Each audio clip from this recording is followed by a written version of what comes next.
জিহাদ ও প্রতিরোধ ছাড়া আর কোনো পথ খোলা নেই, শত্রুদের কড়া হুঁশিয়ারি মোস্তফা খামেনির। তিনি কি পরমাণু অস্ত্র তৈরির পথে হাঁটছেন? মাত্র ১৩ দিনে ২০০রও বেশি আমেরিকার অস্ত্র ধ্বংস করল ইরান। যুক্তরাষ্ট্রের শত কোটি ডলারের ক্ষতি। এত শক্তি কে দিল তেহরানকে? ককরোচ পার্টির নতুন সতর্কবার্তা, বিপদ বার্ষিকী বিজেপি সরকারের। খসে পড়ছে শিক্ষা, ধর্ম, কৃষি নিয়ে মোদির চক্রান্তের মুখোশ। পশ্চিম তীরে অবৈধ ইহুদি বসতি স্থাপনকারীদের তাণ্ডব, বাড়িঘর আর দুটি মসজিদে আগুন। নয়া নিধন যজ্ঞের হুমকিতে কি ফিলিস্তিনিরা? জিহাদ আর প্রতিরোধ ছাড়া ইরান ও তার মিত্রদের সামনে আর কোনো পথ খোলা নেই। এবার আমেরিকা সহ শত্রুদের বিরুদ্ধে এমন কড়া হুঁশিয়ারি উচ্চারণ করেছেন ইরানের কট্টরপন্থী নয়া সর্বোচ্চ নেতা মোস্তফা খামেনি। সাফ ইঙ্গিত দেন আলোচনার নামে আর ভণ্ডামি নয়, সমাধান চান যুদ্ধের ময়দানেই। ইরানে আবারও হামলার প্রস্তুতি নিতেই সময় নষ্টের জন্য নতুন করে ফের আলোচনা চায় আমেরিকা। আর এটা এখন তেহরানের কাছে অনেকটাই পরিষ্কার বলে ধারণা করছেন বিশ্লেষকরা।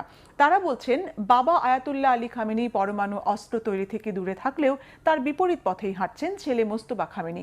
এবার কি তবে শত্রুদের ঘায়েল করতে পরমাণু অস্ত্র বানাবে ইরান? কি বলছেন বিশ্লেষকেরা? নাইম আহমেদের ডেস্ক রিপোর্ট। আর আলোচনার টেবিল নয়, এবার সমাধান হবে যুদ্ধের ময়দানে। আমেরিকা সহ শত্রুদের প্রতি এমন কড়া ইঙ্গিত দিলেন ইরানের কট্টরপন্থী নয়া সর্বোচ্চ নেতা মোস্তফা খামেনি। সাফ জানিয়ে দেন, জিহাদ আর প্রতিরোধ ছাড়া ইরান ও তার মিত্রদের সামনে আর কোনো পথ খোলা নেই। এবার শুধু ইরানই নয়, বন্ধু লেবাননের হিজবুল্লাহকেও আমেরিকার বিরুদ্ধে প্রস্তুত থাকার আহ্বান জানিয়েছে তিনি। তাই মিত্র লেবাননের হিজবুল্লাহ প্রধানকে দেয়া এক চিঠিতে সংগঠনটির প্রতি সমর্থন জানিয়ে যে কোনো আগ্রাসন প্রতিরোধের আহ্বান জানান মোস্তফা খামেনি। প্রশ্ন উঠেছে, ইরানের সর্বোচ্চ নেতা কি আজ করতে পেরেছেন? ইরানে আবারও হামলার প্রস্তুতি নিতেই সময় নষ্টের জন্য নতুন করে ফের আলোচনা চায় আমেরিকা। তিনি কি ধরতে পেরেছেন ট্রাম্পের দেশের ভণ্ডামি? আর সে কারণেই কি নতুন করে আরো জোরালো প্রতিরোধের আহ্বান জানিয়েছেন? বিশ্লেষকরা বলছেন, নতুন করে সামরিক সক্ষমতা বাড়ানো আর কৌশল পরিবর্তনে সময় নিতেই আলোচনার নয়া নাটক করছে মার্কিন প্রেসিডেন্ট ডোনাল্ড ট্রাম্প। আর সেটা আগে থেকেই আজ করতে পেরেছে তেহরান। তাই হিজবুল্লাহ প্রধানকে দেয়া চিঠিতে যে কোনো আগ্রাসনের প্রতিরোধের আহ্বান জানান মোস্তফা খামেনি। দাবি করেন, প্রতিরোধের পথে বিজয় আসবেই। আর খামেনির প্রতিরোধের এই কঠোর অবস্থানের মধ্যেই নতুন করে সামনে এসেছে ইরানের পরমাণু অস্ত্র তৈরি নিয়ে গুঞ্জন। কারণ বাবা আয়াতুল্লাহ আলী খামেনি গণবিধ্বংসী পরমাণু অস্ত্র তৈরির বিপক্ষে থাকলেও শত্রু মোকাবেলায় এবং দেশের নিরাপত্তার খাতিরে পরমাণু অস্ত্র তৈরিতে মনোযোগী হচ্ছেন ছেলে মোস্তফা খামেনি, এমন ধারণা বিশ্লেষকদের। তারা বলছেন, ইরানের শাসন ব্যবস্থা বদলাতে গিয়ে আমেরিকা নিজেই নিজেদের কবর রচনা করেছে। কারণ আইআরজিসির সদস্য মোস্তফা খামেনি তার বাবার চেয়েও অনেক বেশি কট্টর মনোভাবের। ইরানে ইসলামী শাসন ব্যবস্থার পতনে আমেরিকা ও ইসরায়েল হামলা চালিয়ে হত্যা করে আয়াতুল্লাহ আলী খামেনিকে। হামলা চালায় দেশটির পরমাণু স্থাপনায়ও। আয়াতুল্লাহ আলী খামেনির মৃত্যু আরো বড় বিপদ ডেকে এনেছে খোদ আমেরিকার জন্যই। মার্কিন সংবাদ মাধ্যম নিউ ইয়র্ক টাইমসের প্রতিবেদন অনুযায়ী আয়াতুল্লাহ খামেনি ও তার সাথে থাকা কর্মকর্তারা ছিলেন অনেক বেশি রক্ষণশীল মনোভাবের এবং তারা সবসময় আলোচনাকে প্রাধান্য দিয়েছেন। তবে তারা পরমাণু অস্ত্র তৈরি থেকে দূরে থাকলেও মোস্তফা খামেনি হাঁটছেন বিপরীত পথে। কারণ পরমাণু অস্ত্র কেবল শত্রু মোকাবেলা নয়, বরং নিজ দেশের অস্তিত্ব রক্ষা ও বিদেশি আগ্রাসন থেকে রেহাই পাওয়ার ঢাল। আর এ কারণেই মোস্তফা খামেনি কঠোর হচ্ছেন বলে ধারণা বিশ্লেষকদের।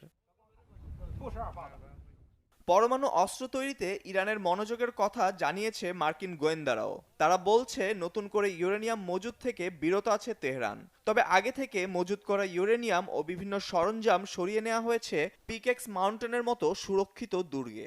এমনকি এই মাউন্টেনেও হামলা চালানোর পরিকল্পনার কথা জানিয়েছেন খোদ মার্কিন প্রেসিডেন্ট ডোনাল্ড ট্রাম্প। তবে পিকেক্স মাউন্টেনে ইরান ইউরেনিয়াম ও অন্যান্য সরঞ্জাম সরিয়ে থাকলেও তা ধ্বংস করা আমেরিকার কাছে অসম্ভব। ভূপৃষ্ঠ থেকে প্রায় ৩০০ থেকে ৪৫০ ফুট গভীরে কঠিন গ্রানাইট শিলার নিচে এই পরমাণু স্থাপনাটি।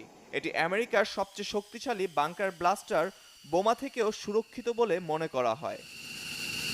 এদিকে নয়া মোড় নেয়ার আশঙ্কায় প্রায় ৫ মাস ধরে চলা ইরান যুদ্ধ কাস্পিয়ান সাগরে ইরানের বাণিজ্যিক জাহাজে হামলা আর নাবিক নিহতের ঘটনা এ বিষয়ে সাধারণ মানুষ আর বিশ্লেষকদের মধ্যে আলোচনা চলছে। কারণ মার্কিন বাহিনী নয়, এবার ইরানের জাহাজে হামলা চালিয়েছে ইউক্রেন। তাহলে কি কাস্পিয়ার অঞ্চলে নতুন যুদ্ধের খেলোয়াড় হিসেবে নামতে যাচ্ছে কিয়েভ? হেজল জোবাইরের ডেস্ক রিপোর্ট। কাস্পিয়ান সাগরে একটি ইরানি বাণিজ্যিক জাহাজে হামলা কেন্দ্র করে ইরান ও ইউক্রেনের মধ্যে উত্তেজনা তৈরি হয়েছে।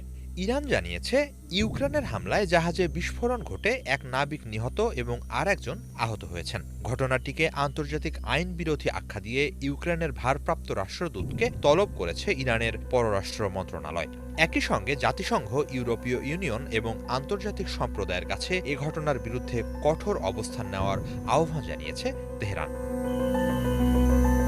ইরানের রাষ্ট্রীয় বার্তা সংস্থা ইরনা জানিয়েছে শনিবারের ওই হামলার পর পররাষ্ট্র মন্ত্রণালয় এক বিবৃতিতে জানিয়েছে ইউক্রেনের নেতৃত্ব নিজেই হামলার বিষয়টি স্বীকার করেছে। ইরান বলছে এটি তেহরানের প্রতি কিয়েভের দীর্ঘদিনের বৈরী নীতিরই বহিঃপ্রকাশ।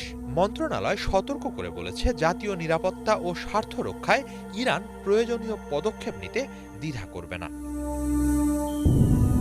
ইরান জানিয়েছে একটি বাণিজ্যিক জাহাজে হামলা জাতিসংঘ সনদের পরিপন্থী এবং এ ধরনের পদক্ষেপ রাশিয়া ইউক্রেন যুদ্ধের ভৌগোলিক পরিধি আরও বিস্তৃত হওয়ার ঝুঁকি তৈরি করতে পারে। এ ঘটনাকে কেন্দ্র করে ইরানের পররাষ্ট্রমন্ত্রী আব্বাস আরাকচি ইউরোপীয় ইউনিয়নের পররাষ্ট্রনীতি বিষয়ক প্রধান কাজা কালাসের সঙ্গে টেলিফোনে কথা বলেছেন। তিনি হামলার তীব্র নিন্দা জানানো সহ জাতিসংঘ নিরাপত্তা পরিষদ ও আন্তর্জাতিক সংস্থাগুলোর কার্যকর প্রতিক্রিয়া দাবি করেন। পাশাপাশি হামলার সঙ্গে জড়িত ব্যক্তি ও তাদের সহযোগীদের জবাবদিহির আওতায় আনার আহ্বান জানিয়েছেন আরাকচি। ইউক্রেনের প্রেসিডেন্ট ভলোদিমির জেলেনস্কি সামাজিক যোগাযোগ মাধ্যম এক্সে দেওয়া এক পোস্টে বলেন, ইউক্রেন কাস্পিয়ান সাগরে দূরপাল্লার হামলায় উল্লেখযোগ্য সাফল্য অর্জন করেছে। ওই অভিযানে একটি রুশ যুদ্ধজাহাজ এবং ইরান সংশ্লিষ্ট সামরিক মালামাল পরিবহনে ব্যবহৃত কয়েকটি জাহাজে আঘাত হানা হয়েছে। তবে ইরান যে নির্দিষ্ট বাণিজ্যিক জাহাজে হামলার অভিযোগ তুলছে সেটির নাম উল্লেখ করেননি তিনি। এদিকে জেলেনস্কি দাবি করেছেন উপসাগরীয় দেশগুলোতে অবস্থিত যুক্তরাষ্ট্রের সামরিক ঘাঁটিগুলোর স্যাটেলাইট চিত্র ইরানের কাছে সরবরাহ করছে রাশিয়া। তিনি বলেন, জুলাই মাসের ১৯ ও ২০ তারিখে বাহরাইন, জর্ডান ও কুয়েতের কয়েকটি বিমান ঘাঁটির ওপর রুশ উপগ্রহের নজরদারি চালানো হয় এবং সেই তথ্য পরবর্তী সময়ে ইরানের হাতে পৌঁছায়। ইউক্রেনের মতে রুশ উপগ্রহ চিত্র এবং পরবর্তী ইরানি হামলার মধ্যে স্পষ্ট সম্পর্ক রয়েছে। এদিকে ইরান জাহাজে হামলার প্রতিক্রিয়ায় প্রয়োজনীয় ব্যবস্থা নেয়ার কথা বললেও এও জানিয়েছে যে তারা রাশিয়া ইউক্রেন যুদ্ধে হস্তক্ষেপ করতে চায় না, বরং প্রয়োজনে মধ্যস্থতাকারীর ভূমিকা পালন করতে প্রস্তুত। যদিও ইউক্রেন সহ পশ্চিমা দেশগুলোর দীর্ঘদিনের অভিযোগ রাশিয়ার ব্যবহৃত শাহেদ ড্রোনের উৎস ইরান। ইউক্রেনের হিসাব অনুযায়ী ২০২২ সালে যুদ্ধ শুরুর পর থেকে রুশ বাহিনীর ব্যবহৃত ইরানি নকশার ৪৪,০০০-এরও বেশি ড্রোন ভূপাতিত করেছে কিয়েভ। বিশ্লেষকদের মতে কাস্পিয়ান সাগরে ইরানি জাহাজে হামলার এ ধরনের ঘটনা অত্যন্ত বিরল। এটি ইরান, ইউক্রেন ও রাশিয়ার মধ্যকার বিদ্যমান উত্তেজনাকে নতুন মাত্রা দিয়েছে।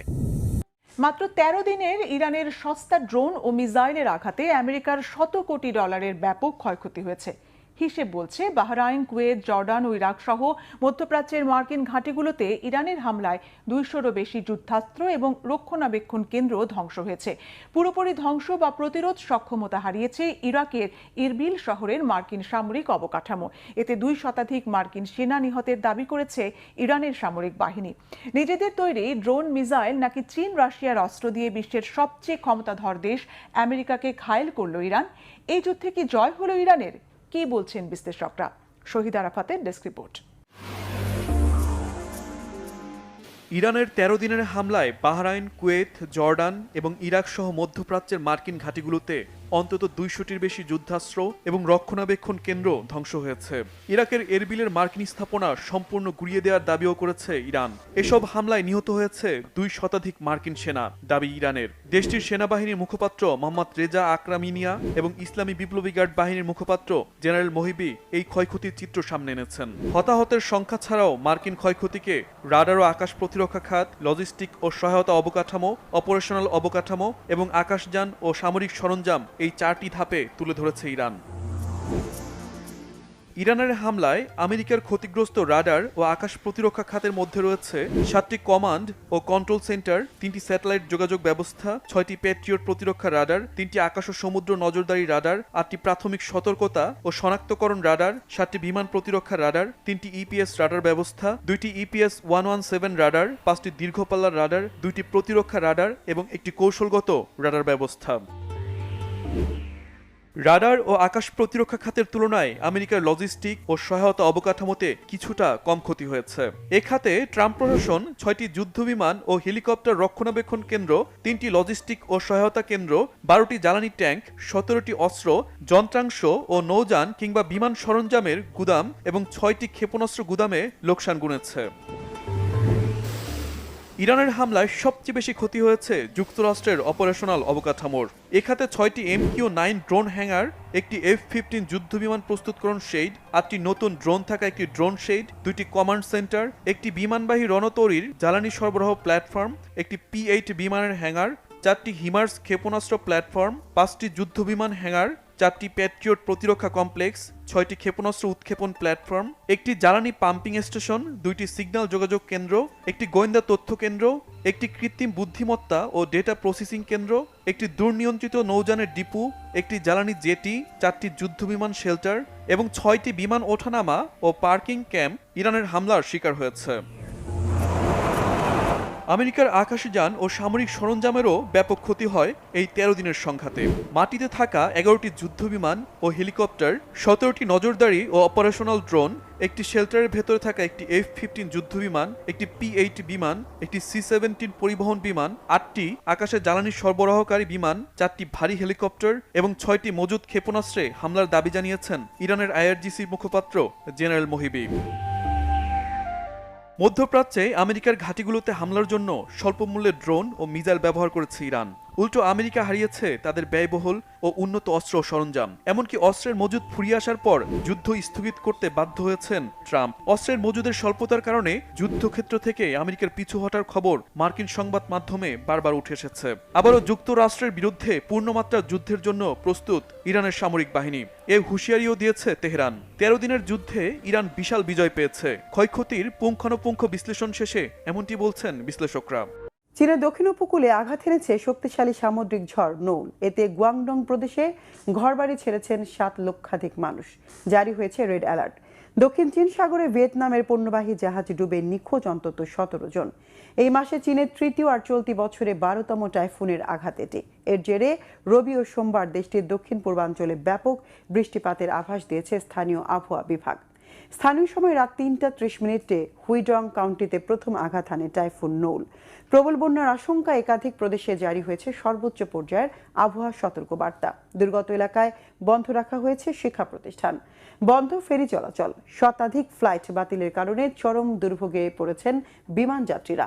অনেকে আটকা পড়েছেন এয়ারপোর্টে। এদিকে দক্ষিণ চীন সাগরের ইয়াংশু রিফে 62 জন যাত্রী নিয়ে ডুবে গেছে ভিয়েতনামের একটি পণ্যবাহী জাহাজ। তাৎক্ষণিক অভিযানে 45 জনকে উদ্ধার করা গেলেও উত্তাল সাগরে বাকিদের খুঁজে পাওয়া যায়নি। সানসা সিটির কর্তৃপক্ষ জানিয়েছে বেগতিক পরিস্থিতিতে তল্লাশিতে নামে চীন ও ভিয়েতনামের একাধিক টিম।